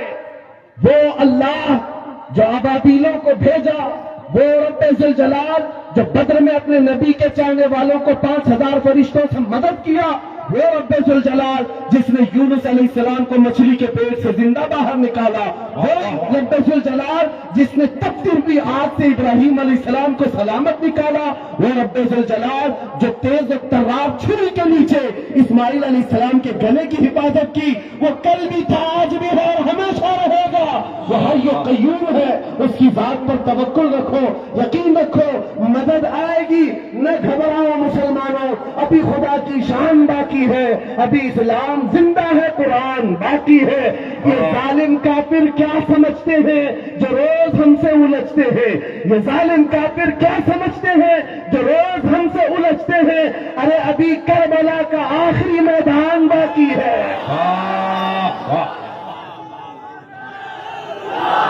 سبحان اللہ، سبحان اللہ، یا رسول اللہ، ماشاء اللہ، یا رسول اللہ، یا علی، واہ۔ میرے عزیزوں، ناموس رسالت کی حفاظت کرنا ہو تو ڈر اور خوف سینے سے نکال دو، موت تو کسی جگہ آنی ہے۔ عشق گر جرم ہو تو پھانسی کی سزا دی جائے۔ عاشق رسول کہتا ہے عشق گر جرم ہے تو پھانسی کی سزا دی جائے، بڑے محبوب پہ لیکن یہ سزا دی جائے۔ کیا بات ہے، کیا بات ہے، ہماری تمنائیں یہی ہیں، حضور سے محبت کرنا اگر جرم ہے تو یہ جرم بار بار کریں گے، حضور پاک صلی اللہ علیہ وسلم کی سنتوں پر چلنا۔ آپ سے میں ایک سوال کرتا ہوں، ناموس رسالت کی حفاظت کیسے کریں گے؟ یہ زبان سے، ان نعروں سے، ان مجمعوں سے؟ آپ سے میں پوچھتا ہوں اگر دنیا تمہیں رسول اللہ کا غلام کہہ کر پکارے تو تمہیں کوئی اعتراض ہے؟ آپ کو برا لگے گا؟ بلکہ میں تو سمجھتا ہوں اگر ہمارا انٹروڈکشن اس بات سے ہو جائے یہ تو زندگی کی معراج ہے۔ واہ واہ واہ، سگے طیبہ سب کہہ کر کے پکارے بے دم، یہی رکھیو میری پہچان مدینے والے۔ سبحان اللہ، بے دم وارثی تو کہتے ہیں اے اللہ کے نبی، دنیا مجھے طیبہ کا کتا کہہ کر پکارے، بس میری اتنی پہچان بنا، میری اتنی پہچان بنا۔ آج اس مجدد اعظم کا ذکر جو ہر مجمع میں ہوتا ہے، جس کو اللہ نے 55 سے زیادہ علوم و فنون پر مہارت تامہ دی تھی، وہ بریلی کا امام جس نے 1000 سے زیادہ کتابیں لکھی، فتاوی رضویہ اور کنز الایمان جیسے ایسے ذخیرے دیے ہیں سنیت کو، جس کے علم کا کوہ ہمالیہ اتنا اونچا کہ دیکھتے ہوئے لوگوں کی ٹوپیاں گر جائیں، لیکن اس بریلی کے امام نے جب اپنا انٹروڈکشن کرایا تھا، اپنا تعارف کرایا تھا، تو یہ نہیں کہا تھا میں نقی علی خان کا بیٹا ہوں، میں رضا علی خان کا پوتا ہوں، میں بریلی کا بڑا زمیندار ہوں، میں بڑا عالم و فقیہ ہوں، میں بہت بڑا مفکر اسلام ہوں۔ نہیں، اپنا تعارف کرایا تو یوں کرایا، اس گلی کا گدا ہوں میں جس میں مانگتے تاجدار پھرتے ہیں۔ سبحان اللہ سبحان اللہ سبحان اللہ سبحان اللہ سبحان اللہ سبحان اللہ یا رسول اللہ۔ واہ بھائی، زندہ باد زندہ باد۔ آپ سے میں یہی بات تو پوچھ رہا ہوں، اتنی بڑی عبقری شخصیتیں نبی پاک کی غلامی پر فخر کرتی ہیں۔ اے نوجوانوں، کیا تمہیں کوئی آپتی ہے، کوئی اعتراض ہے اگر دنیا تمہیں نبی کا غلام کہے؟ نہیں اعتراض ہے تو پورے کے پورے غلام بنتے کیوں نہیں بنتے؟ تمہیں داڑیاں رکھنے میں شرم آتی ہے اور پھر کہتے ہو غلام کہے تو برا نہیں لگتا؟ تمہیں ٹوپیوں سے شرم آتی ہے، بار بار ان داڑیوں کو نکال کر پھینکتے ہو سیکولر بننے کی چکر میں، کامن آدمی بننے کے چکر میں، کہ دنیا کبھی ہم کو ملا مولوی نہ کہے اور آتنکوادی نہ کہے۔ یاد رکھو میرے عزیزو، چند دنوں پہلے ایک آٹو ڈرائیور ہمارے پاس آئے، انہوں نے پوچھا تھا حضرت اس زمانے میں بھی داڑھی رکھنا واجب ہے؟ اس زمانے میں بھی حالات بہت خراب ہو چکے ہیں، کچھ مصلحت کے ساتھ کچھ نہیں کیا جا سکتا؟ میں نے کہا اس زمانے میں یہ واجب اور بڑھ گیا ہے، یہ واجب بڑھ گیا ہے، اس لیے کہ جسے تلوار نہیں چبھتی اسے داڑھی چبھتی ہے آج، لیکن ہم چبانے کے لیے نہیں رکھتے۔ میں نے ان سے کہا صاحب آپ کو تکلیف کس بات کی ہے؟ اس دنیا میں جی رہے ہو جہاں لوگوں کو چوٹی رکھنے میں شرم نہیں آتی، تمہیں داڑھی رکھنے میں کیوں شرم آئے؟ لوگوں کو بالیاں پہننے میں، چوڑیاں پہننے میں شرم نہیں آتی مردوں کو، اور تمہیں نبی پاک کی سنتوں پر کیوں شرم آئے؟ کیوں غلامی پر اعتراض ہے تمہیں؟ جب نہیں ہے تو کھل کر میدان میں آؤ اور دنیا کو بتاؤ میرے نبی سے میرا رشتہ کل بھی تھا اور آج بھی ہے، اپنا سب کچھ گنبد خضرا کل بھی تھا اور تو کھل کر کے غلامی کرو، کھل کر کے غلامی کرو، چھپا چھپا کر یہ نہیں۔ آپ سے پوچھتا ہوں تمہارا دین سچا ہے یا نہیں؟ یقین کے ساتھ کہہ رہے ہو؟ تمہارا خدا سچا ہے، تمہارا نبی سچا ہے، اللہ کی کتاب قرآن سچی ہے؟ جب تمہارا یقین ہے خدا بھی سچا، رسول بھی سچا، دین بھی سچا، کتاب بھی سچی، جس کا سب سچا، اسے اس طرح ڈر کر جینا زیب نہیں دیتا، سر اٹھا کر جیو اور دنیا کو بتاؤ میرا تعلق کسی مجرم قوم سے نہیں، میرا تعلق اس حبیب کائنات سے ہے جس کا چلنا پھرنا دیکھ کر چاند و سورج بھی رشک کیا کرے، جو محبوب خدا ہے۔ میرے عزیزو، بات صرف اتنی ہے، ہم نے اپنے ہاتھوں خود اپنی تباہی کی۔ شاعر نے بہت پہلے کہا تھا دیوار کیا گری میرے خستہ مکان کی، لوگوں نے آنے جانے کا رستہ بنا لیا، لوگوں نے آنے جانے کا رستہ بنا لیا۔ گلی میں دیکھو کوئی گھر گر جائے تو لوگ ادھر سے ادھر جانے کے لیے وہی گھر استعمال کرتے ہیں، دیواریں گر جائیں تو وہ راستہ بن جاتی ہے۔ ہم نے اپنی اتحاد کو اور اپنے اخلاق کو اپنے ہاتھوں توڑ دیا۔ آج دنیا ہمارے ساتھ فٹ بال کھیل رہی ہے، ادھر سے ادھر، ادھر سے ادھر۔ جس دن تم مضبوط ہو جاتے تو اس اقبال کے شعر کو یاد کرو، بہت سچی بات کہی تھی شاعر مشرق نے، ان کے جو ہم غلام تھے خلق کے پیشوا رہے، ان کے جو ہم غلام تھے خلق کے پیشوا رہے، ان سے پھرے جہاں پھرا پھر آئی کمی وقار میں۔ ہماری عزتوں میں کمی آئی ہے تو اس ڈور کے ٹوٹنے سے یا کمزور ہونے سے جو ڈور ہماری مدینے تک چلی جاتی ہے۔ آؤ اے نوجوانوں، بے خوف ہو کر میرے مصطفیٰ کی سنتوں کو عام کرو۔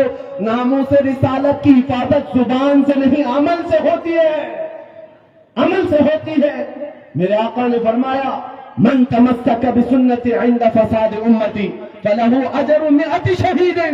حضور نے فرمایا ایسا زمانہ جب آ جائے کہ امت میں فساد ہو یا برا زمانہ آ جائے، اس وقت جب رسول اللہ کی سنتوں کو ختم کیا جا رہا ہو، تم میں سے کوئی ایک جیالہ مرد اٹھے اور حضور کی ایک سنت کو زندہ کرے، اللہ اسے 100 شہیدوں کا ثواب عطا کرتا ہے۔ ناموس رسالت کی حفاظت کی ذمہ داری ہے نوجوانوں تمہارے کندھوں پر ہے، صرف اسٹیج پر بیٹھے ہوئے علماء پر نہیں۔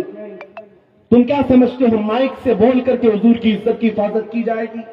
نہیں، تم ہر جگہ ہر گلی میں جب بھی نکلتے ہو نعرے لگاتے ہو اسلام زندہ باد، اسلام زندہ باد، اتنے نعرے لگتے ہیں تمہاری زبانوں سے، لیکن دل سے پوچھو اس اسلام زندہ باد کے نعرے کو تم کتنا سویکار کرتے ہو اپنے گھر میں؟ تم اپنی بیویوں پر اسلام کیوں نہیں پسند کرتے؟ تم اپنی بیٹیوں پر اپنے بیٹوں پر اسلام کیوں نہیں پسند کرتے؟ ذرا شادیوں میں جا کر ماحول دیکھو، وہاں اسلام زندہ باد کہاں چلا گیا؟ وہاں وہ آوارگی، وہ بے پردگی۔ عزیزان گرامی وقار، قول و عمل میں ایک ہو جاؤ۔ اگر اسلام سے محبت کرتے ہو تو اپنے گھروں سے محبت کرو، ماحول لے آؤ۔ دنیا آج تمہارے ساتھ جو کھیل رہی اس کی وجہ یہ ہے تم نے اپنے کلچر، اپنے اخلاق کو نکال کر پھینک دیا اپنے گھروں سے۔ صبح اٹھ کر کے گانے لگانا، اپنے گھروں میں بڑے بڑے ٹی وی اسکرین لگا کر بچوں کی تربیت ٹی وی سیریل اور فلموں سے کرنا، یہ تمہیں زیب نہیں دیتا، جس کی وجہ سے آج بچوں کے ہاتھ میں قرآن نہیں تاش کے پتے آ گئے۔ آج ہمارے ان نوجوان بچوں کو ہم دیکھ رہے ہیں جو رات بھر گلی کے نکڑ پر بیٹھ کر انٹرنیٹ چلاتا ہے اور گیم کھیلتے کھیلتے صبح کر دیتا ہے۔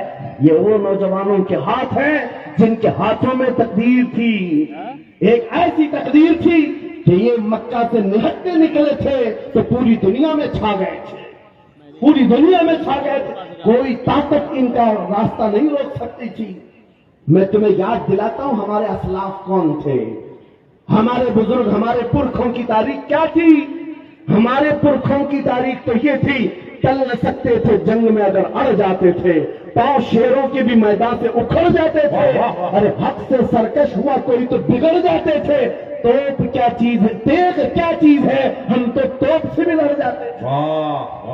ہمارے اسلاف وہ تھے، دشت تو دشت ہے دریا بھی نہ چھوڑے ہم نے، بحر ظلمات میں دوڑا دیے گھوڑے ہم نے، آ گیا ہے دیا جانے کبھی یورپ کے کلیساؤں میں تو کبھی افریقہ کے تپتے ہوئے صحراؤں میں، آ گیا ہے لڑائی میں گر وقت نماز، قبلہ روحوں کے زمیں بوس ہوئی قوم حیات، ایک ہی سب میں کھڑے ہو گئے محمود و ایاز، نہ کوئی بندہ رہا نہ کوئی بندہ نبا۔ یہ ہمارے اسلاف کی تاریخ تھی جو تم بھلا بیٹھے ہو۔ آج ناموس رسالت کی حفاظت کی بات بار بار تمہیں یاد اس لیے دلائی جا رہی ہے، تقریروں سے کم اپنے عمل سے زیادہ ہو سکتا ہے۔ ناموس رسالت کی حفاظت کے لیے اے نوجوانوں تم کمیٹیاں بناؤ۔ میں نے بہت سارے کھچڑے کمیٹیاں دیکھی، نیاز کمیٹیاں ہیں، چادر کمیٹیاں ہیں، گاگر کمیٹیاں ہیں، عرس کمیٹیاں ہیں، اخلاق رسول کمیٹی کیوں نہیں جو ہر نوجوان اٹھ کر کے یہ عہد کرے، دنیا بھونکتی ہے تو بھونکے، اس زمانے میں بھی میں میرے نبی کا وفادار ہوں اور ان کی سنتوں کو لے کر چلوں گا۔ یاد رکھو نوجوانوں، جب تمہیں کوئی کہتا ہے تو تم یہ کہتے ہو ابھی تو جوانی ہے مولانا، عیش کرنے دو، ابھی ابھی ہم جوان ہوئے ہیں، تھوڑا سا انٹرٹین کرنے دو، ہماری لائف کو انجوائے کرنے دو۔ یاد رکھو جوانوں، تم کفار و مشرکین کی اقتدا کرنے کے لیے نہیں بھیجے گئے، تم ان کے مقلد بنا کر نہیں بھیجے گئے، تم ان کی زندگیوں پر اپنی زندگیوں کو نہ ناپو۔ اگر کوئی ننگا گھومتا ہے تو تمہیں اس پر فرق نہیں پڑنا چاہیے، اگر کوئی عیاشی کے اڈے پر بیٹھا ہے تم اسے نہ دیکھو۔ تم کون ہو؟ خیر امت ہو، تم کون ہو؟ نبی پاک کی امانت ہو۔ تمہارا مسلک، تمہارا مذہب، تمہارا مشرب کیا ہونا چاہیے جو تاج الشریعہ بدر طریقہ نے ہمیں سکھایا تھا؟ زندگی یہ نہیں کسی کی کسی کے لیے، زندگی ہے نبی کی نبی کے لیے، نہ سمجھ مرتے ہیں زندگی کے لیے، ارے جینا مرنا ہے سب کچھ نبی کے لیے، نبی کے لیے۔ یہ ہو جائے ہمارا جینا مرنا حضور کے لیے ہو، دھڑکنیں نبی کے لیے ہو۔ آپ کو پتا ہے میں جو بات عرض کر رہا تھا وہ صرف اتنی تھی کہ حضور کے عشق میں وہ دولت ہے۔ ہم نے عاشقوں کو پوری دنیا میں ایسا دیکھا ہے کہ ان کے خوف اور ان کے رعب سے دنیا کانپتی رہی۔ ماضی قریب کی بات آپ نے سنا ہوگا، ترکی کے سلطان عبدالحمید ثانی کا نام، ایسا خلیفہ اسلام، ایسا سلطان جس سے یورپ کانپتا تھا۔ پورے عبدالحمید کی زندگی میں ایک ٹکڑا بیت المقدس کے ارد گرد مانگنے کے لیے یہودیوں کی ناک رگڑ گئی، اس خلیفہ اسلام نے 1 انچ زمین بھی ان کو نہیں دی تھی۔ آپ کو پتا ہے اس کی زندگی میں کتنے منصوبے بنائے گئے تھے انہیں قتل کرنے کے، ان کو ختم کرنے کے، خلافت عثمانیہ کو توڑنے کے لیے مشرق و مغرب ایک ہو گئے۔ لیکن جانتے ہو وہ رعب و دبدبہ ایسا تھا عبد الحمید کا، ایسا تھا، فرانس نے ایک مرتبہ حضور کی گستاخی پر مبنی فلم ریلیز کرنے کا منصوبہ بنایا، ایک فلم بنانا تھا۔ جیسے ہی سلطان عبد الحمید کو یہ خبر ملی، پیغام صرف اتنا بھیجا کہ ارے فرانس کے لوگوں باز آ جاؤ، نبی پاک سے ہمارا ایسا روح کا رشتہ ہے، ایسا ایمان کا رشتہ ہے کہ ہم میں سے کوئی مسلمان اس چیز کو برداشت نہیں کرے گا۔ اگر تم اس فلم کے ریلیز کرنے سے باز نہیں آؤ گے، خلیفہ اسلام عبد الحمید ثانی نے کہا تھا پوری دنیا کو لا کر میں تمہارے سر پر پھوڑ دوں گا۔ اور ایسا خوف تھا، ایسا ڈر تھا، فرانس نے اس وقت جو اپنا منصوبہ بند کیا تو آج تک وہ فلم نہیں ریلیز کر سکا۔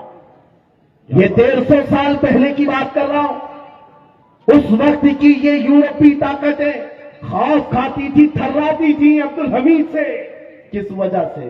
عبد الحمید کی فوج بہت بڑی تھی، عبد الحمید کا ذہن بہت بڑا تھا، نہیں عبد الحمید کا عشق رسول کمال کا تھا۔ کیا بات ہے، کیا بات ہے، عشق رسول کمال کا تھا۔ مدینہ طیبہ سے جب انہوں نے ٹرین چالو کی تھی استنبول تک کے لیے، جب انجن کو چلایا تو انجن آواز کرنے لگا، عبد الحمید نے کوڑا مارا، شہر رسول میں اتنی بلند آواز۔ عبد الحمید کو وہ بھی پسند نہیں تھا، وہ نبی پاک کے شہر کی حرمت اور عزت رکھنے والا۔ میں نے جتنی مثالیں دی ہیں یاد رکھو، عمر ابن خطاب کی، خالد ابن ولید کی، صلاح الدین ایوبی کی اور خلیفہ عبد الحمید کی، یہ وہ مثالیں میں تمہارے سامنے رکھ رہا ہوں جو سب کے پاس اگر کوئی دولت تھی تو عشق رسول کی دولت، جس سے انہوں نے پوری دنیا کو زیر کر دیا تھا اور سب کے سامنے اپنی طاقت کا لوہا منوا لیا تھا۔ اس عبد الحمید کے بارے میں جانتے ہو جس نے عشق رسول میں ایسا بھرا ہوا سینہ اپنے پاس رکھا تھا۔ اس کے زمانے کا ایک غریب آدمی، تاریخ میں بتایا گیا ہے، مفلس تھا، قاضی نے اس کو جیل سنا دیا تھا، اس لیے کہ کئی لوگوں سے وہ قرضہ لیا تھا اور قرضہ نہیں دے پاتا تھا۔ قرض خواہوں نے قاضی کے پاس مقدمہ کیا، یہ غریب آدمی ہم سب سے قرضہ لیتا ہے، واپس نہیں کرتا ہے۔ قاضی نے 3 دن کا ٹائم دیا، قرضے واپس کر دے نہیں تو جیل میں ڈال دوں گا۔ وہ روتا ہوا اپنے گھر جا رہا تھا، ایک بزرگ ملے، کہا تیرے مسئلے کا حل یہ ہے کہ حضور کی بارگاہ میں رو رو کر کے بیان کر، کچھ نہ کچھ مدد آئے گی، کچھ نہ کچھ مدد آئے گی۔ رات کو گیا وہ روتا ہوا بارگاہ مصطفیٰ میں فریاد کرتا ہوا سو گیا۔ میرے عزیزوں، بات سچی ہے، جب دل ٹوٹتا ہے تو مدینے کا تاجدار آتا ہے۔ خواب میں میرے آقا تشریف لائے، پوچھا کیا مسئلہ ہے؟ اس غریب نے کہا آقا آپ کو حال معلوم ہے، میں غریب ہوں، میرے بچے ہیں، میری بیوی ہے، ٹوٹ گیا ہوں، قرضہ لے کر کے گھر چلا رہا تھا، اب تو مجھے قاضی کی دھمکی آ گئی، 3 دن کے اندر ادا نہیں کیا تو جیل چلا جاؤں گا۔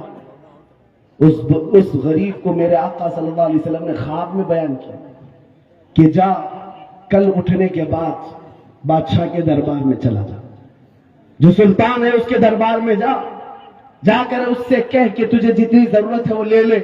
اس غریب نے کہا سلطان تک ہماری پہنچ کہاں ہے، کیسے جاؤں گا، اور اگر جا کر کہہ بھی دوں کہ آپ نے بھیجا ہے وہ کیسے یقین کرے گا۔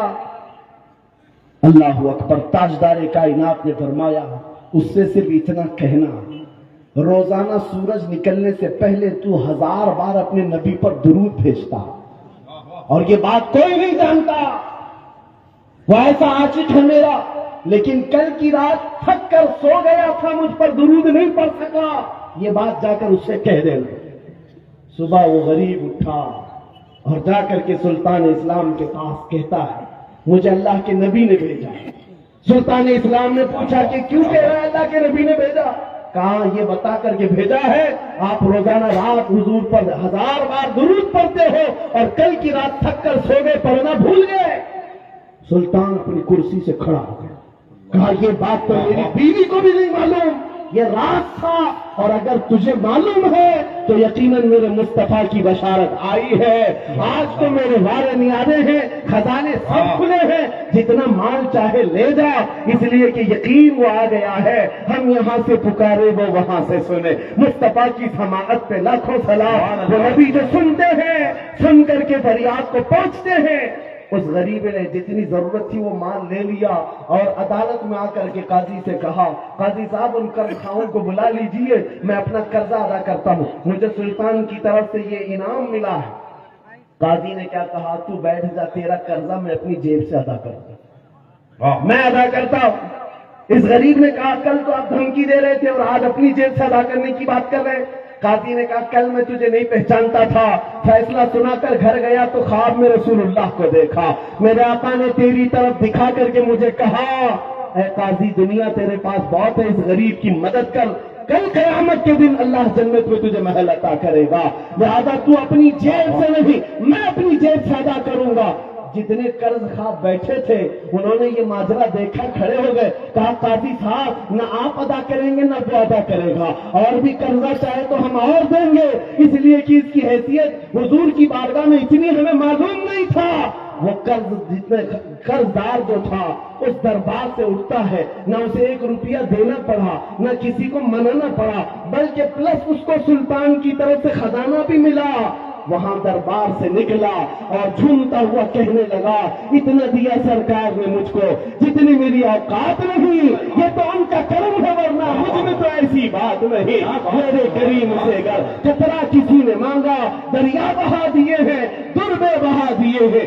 اس واقعے کو میں نے صرف اس لیے آپ کے سامنے بیان کیا، وہ سلطان کون تھا جس کا 1000 بار کا درود روزانہ کا معمول تھا، یہ خلیفہ عبدالحمید ثانی تھا، جس کا روب ایسا تھا کہ آج کے دور کے 50 ملکوں پر وہ تنہا حکومت کرتا تھا۔ آج 50 کنٹریوں میں بٹ گیا یورپ، ان میں تنہا حکومت تھی عبدالحمید کی۔ میرے عزیزو آپ کیا سمجھتے ہیں، طاقت و قوت اسی عشق مصطفیٰ کا نام ہے، اس محبت مصطفیٰ کا نام ہے۔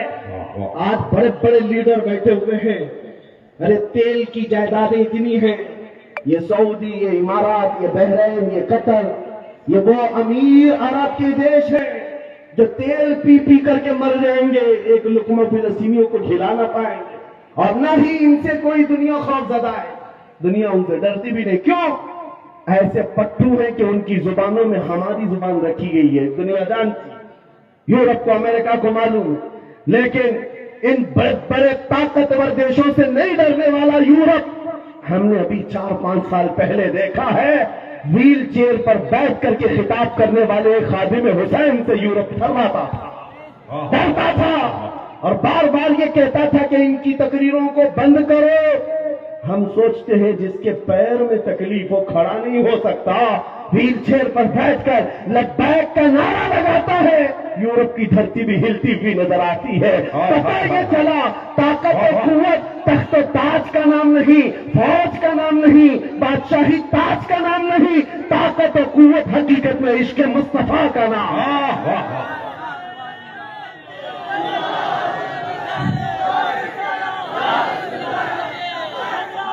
لبیک یا رسول اللہ، لبیک۔ میں اپنی گفتگو کو ختم کرنے پر آیا ہوں۔ ساری دنیا کے ان ناموں سے رسالت کے محافظین جو جیا لیتے ان کی بارگاہ میں نے خراج عقیدت پیش کیا، جنہوں نے میرے نبی کے نام کی عزت کی حفاظت کی ہے، وہ خواہ سیدنا عمر ابن خطاب ہو، سیدنا خالد ابن ولید ہو، سیدنا صلاح الدین ایوبی ہو، یا سلطان عبدالحمید ثانی ہو، یا وہ ان جرنیلوں کی بات میں کر رہا ہوں جن کی طاقت کا لوہا پوری دنیا مانتی تھی، لیکن ان سب کے پاس ایک ہی طاقت تھی، وہ عشق رسول کی تھی۔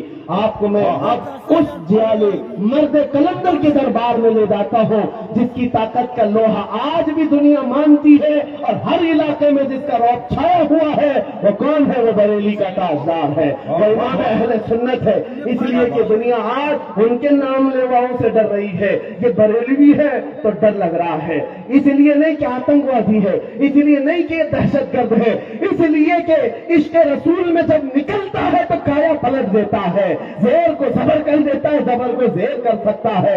اس عاشق رسول کے پیروکاروں سے آج دنیا لرز رہی ہے، جس نے نبی کریم صلی اللہ علیہ وسلم کی محبت کو اپنا جینا مرنا بنا لیا تھا، اپنا اوڑھنا بچھونا بنا لیا تھا۔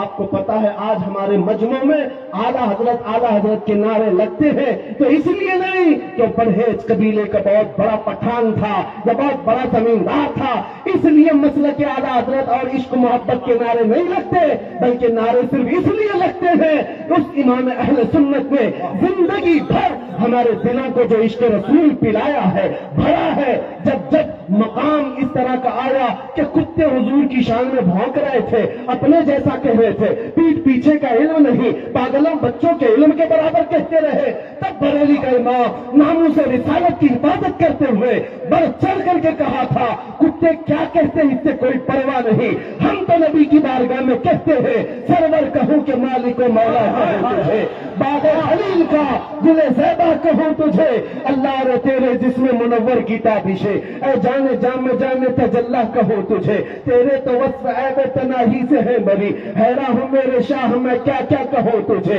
لیکن نے ختم سخن اس پہ کر دیا، خالق کا بندہ خلق کا آقا کہوں۔ سبحان اللہ سبحان اللہ، اللہ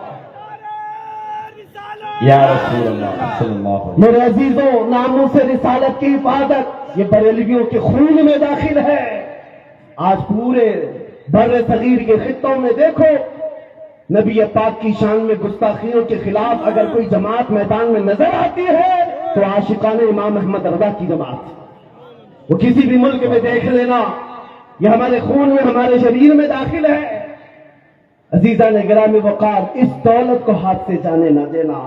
اس امام نے ہمیں بہت سمجھایا تھا، اے نوجوانوں، جس دنیا میں تم جی رہے ہو یہاں حالات ایسے ہیں، آنکھ سے کاجل صاف چرا لے، یہاں وہ چور بلا کے ہیں، تیری گٹھری تاکی ہے اور تو نے نیند نکالی ہے۔ یاد رکھنا، سونا مت، بیدار رہو۔ جن چوروں کے بیچ تم زندگی گزار رہے، یا تو یہ آنکھ سے کاجل چرا لیں گے، تمہیں پتہ نہ چل سکے۔ آنکھ سے کاجل کون چراتا ہے؟ ایک تھانے دار صاحب سے ہم نے پوچھا بھی تھا کہ آپ کے پولیس اسٹیشن میں کبھی ایسا کیس آیا ہے کسی نے کاجل چرایا ہو؟ وہ ہنسنے لگے، کہا یہ کیا بات، ہماری ان سے چلتی رہتی ہے۔ میں نے کہا ہمارے امام عشق و محبت نے کہا ہے آنکھ سے کاجل صاف چرا لیں، یہاں وہ چور بلا کے ہیں ایسے چور۔ کون چراتا ہے میرے عزیزوں؟ اس عاشق رسول کی زبان سنو، کاجل کا مطلب وہ ڈبی والا کاجل نہیں، تمہاری آنکھوں میں حقیقت میں جو کاجل ہے وہ عشق رسول کا ہے، حضور کی محبت کا کاجل ہے۔ یہ چرا لیا جائے گا تو پھر تم کچھ نہیں رہو گے، زندہ لاشیں ہیں، اس لیے اپنی دھڑکنیں ایسی بنا لو۔ آج کے بعد مبارک پور والوں، آپ آئیڈیل ہے پورے ہندوستان کے لیے، آپ نمونہ ہیں ہندوستان کے لیے۔ کل کو کوئی تمہارے کردار پر انگلی اٹھا کر یہ نہ کہے پوری دنیا کو علم پلانے والا اشرفیہ جہاں ہے وہاں کے لوگ بد کردار ہیں یا بد اخلاق ہیں۔ چراغ کے تلے اندھیرا کیسا ہے؟ لہذا میں آپ سے کہتا ہوں تمہاری ذمہ داری دگنی ہے، ڈبل ہو جاتی ہے۔ اخلاق رسول کی حفاظت، ناموس رسالت کی حفاظت مبارک پور والوں کی دوہری ذمہ داری ہے۔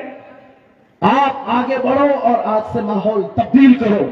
کسی بھی گلی سے گزرے یہاں سے، گانے کی دھن پر صبح نہ ہو رہی ہو، رات کو باجے گاجے ان تمام چیزوں سے راتیں نہ ہو رہی ہوں، بلکہ مبارک پور کی گلیوں سے گزرے تو یہ پیغام ہونا چاہیے، بچہ بچہ کہے میں سو جاؤں یا مصطفیٰ کہتے کہتے، کھلے آنکھ صلی اللہ کہتے کہتے۔ جب یہ مزاج بن جائے گا اے نوجوانوں، ہر طاقت تمہارے سامنے ہیچ نظر آئے، ہر بڑی قوت تمہارے سامنے ہیچ ہوگی۔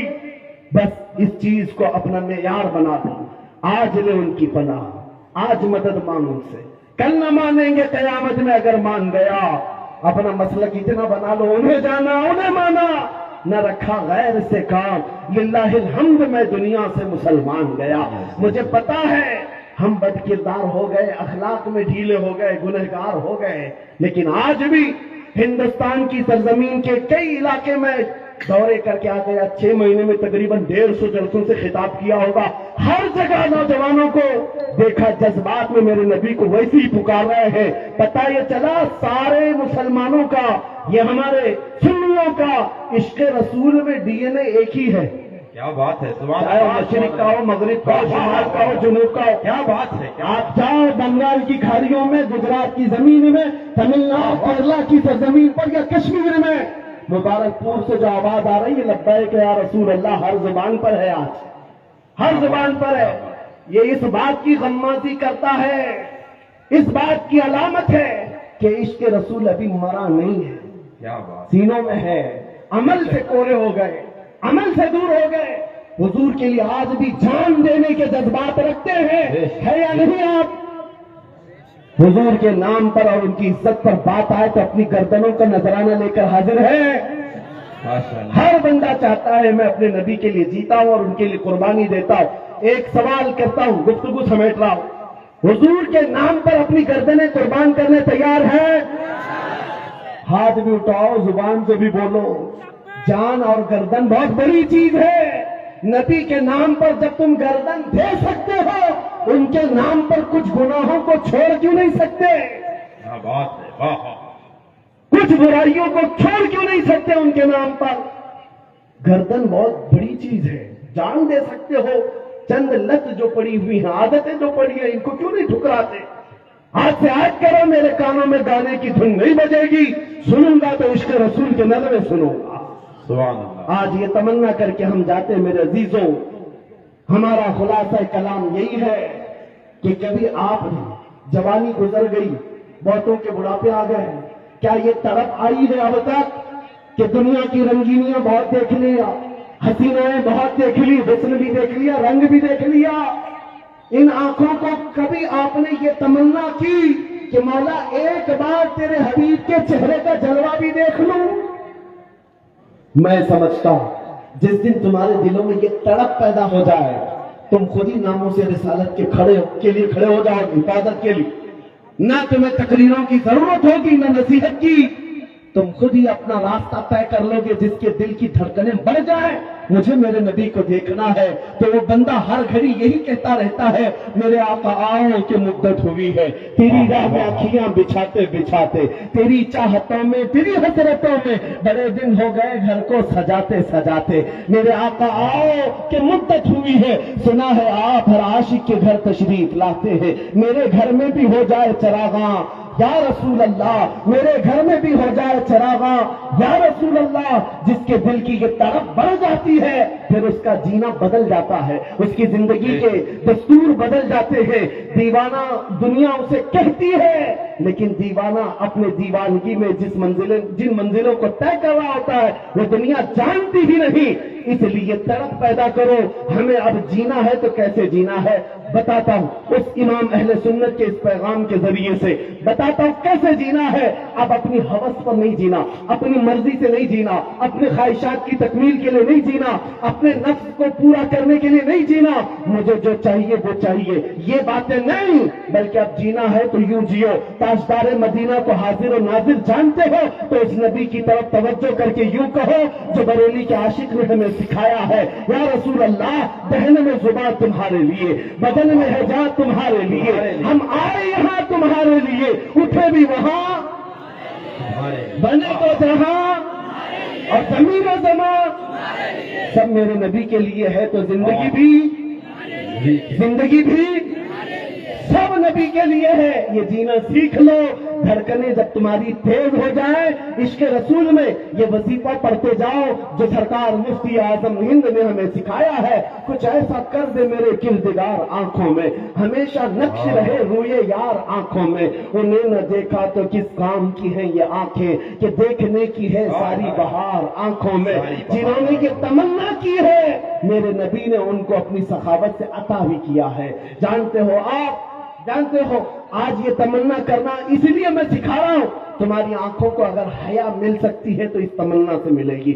حضور کو دیکھنے کی تمنا پیدا کر لو, یہ گندی تصویریں دیکھنا تمہاری آنکھوں سے ویسی دور ہو جائیں گی. رات کی تنہائیاں ہو, موبائل کا اسکرین ہو یا ٹی وی کے یہ پردے ہو, جب تمہارے سامنے بے حیائی کی ننگی تصویریں رقص کرنے لگے تم خود ہی اس سے کنارہ کشی اختیار کرو گے اور دل سے پکار کر کہو گے نہیں، یہ تصویریں میرے آنکھوں کو زیب نہیں دیتی، میں نے آنکھیں بچا رکھی ہیں حسن مصطفیٰ دیکھنے کے لیے، آمینہ کے لال کو دیکھنے کے لیے، اخلاق سنور جائیں گے، تم خود ہی ناموس رسالت کی حفاظت کے راستے پر چل پڑو گے۔ تمنا پیدا کرو، وہ تمنا جو امام اہل سنت نے بریلی میں جا کر کے کیا تھا، جو پیر مہر علی گولڑوی نے حضور کی بارگاہ میں کیا تھا۔